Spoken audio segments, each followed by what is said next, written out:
Mga kaidol, ang nangyari dito sa California ay sunog na. Lahat ng mga bahay, puno, pati mga hayop mga kaidol. Parang apocalypse na dito. Katulad nito mga kaidol. O, patay na ang mga hayop. Nasusunog na sila. Parang sunog dito sa California ay isang syudad talaga mga kaidol. Hindi mo na alam kung mayroon pa bang naiwan na hindi pa na nasusunog.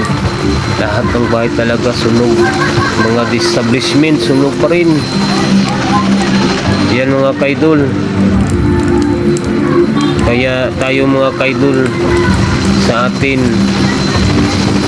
mag-ingat tayo palagi. Ika nga sa kasabihan mga kaidol, mas maganda pang manakawan kaysa masunugan. Ito na lang mga kaidol. Bye bye.